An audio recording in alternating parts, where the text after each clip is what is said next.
विश्वासाची 26 वर्ष, लाखो सुखी दाम्पत्य. डाउनलोड करा मराठी मॅट्रिमनी. शेतकऱ्यांचा खर्च कमी करण्यासाठी वीज बिल माफ केलं. आता 48,000 कोटींचं शेतकऱ्यांचे जुने वीज बिल माफ. जाहीर सत्कार सोहळ्यामध्ये फडणवीसांची घोषणा. मुख्यमंत्री फडणवीसांना योग्य वेळी देशाच्या नेतृत्वाची संधी मिळावी. पांडुरंगाला यासाठी साकडं घालणार.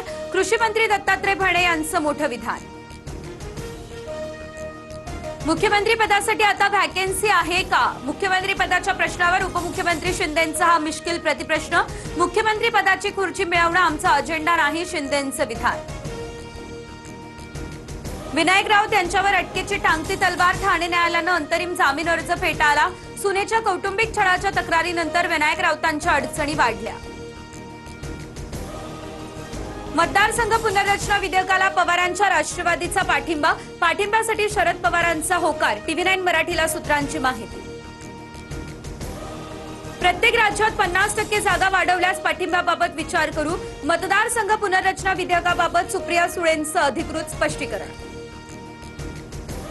डिलिमिटेशन बिलाबाबत सामूहिक निर्णय हा घेतला जाईल. सुप्रिया सुळेंच्या भूमिकेनंतर संजय राऊतांची ही प्रतिक्रिया.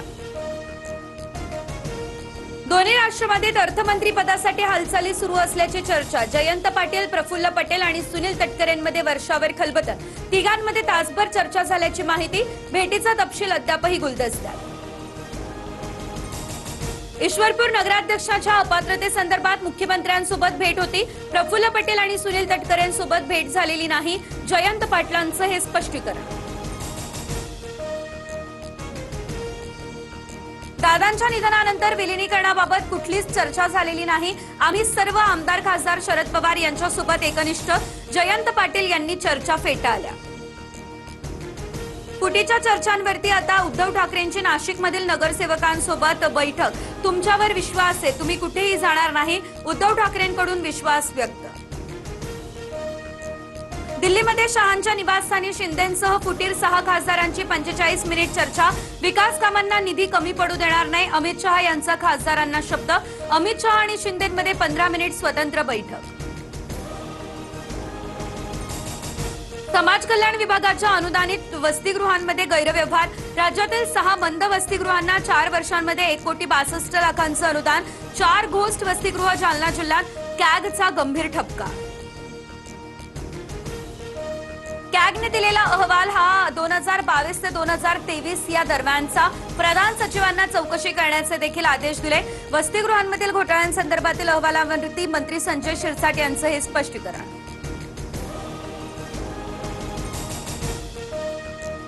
सोनम वांगचुक यांच्या उपोषणाचा 18वा दिवस. अन्नत्याग आंदोलनामुळे तब्येत खालावली.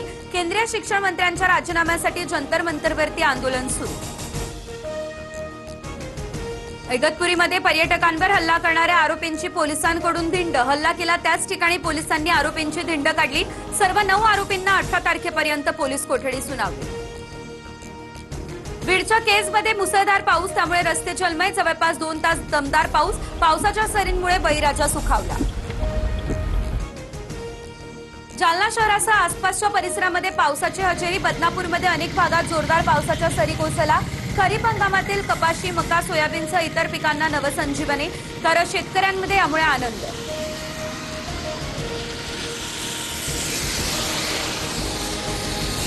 विश्वासाची 26 वर्ष, लाखो सुखी दाम्पत्य. डाउनलोड करा मराठी मॅट्रिमनी.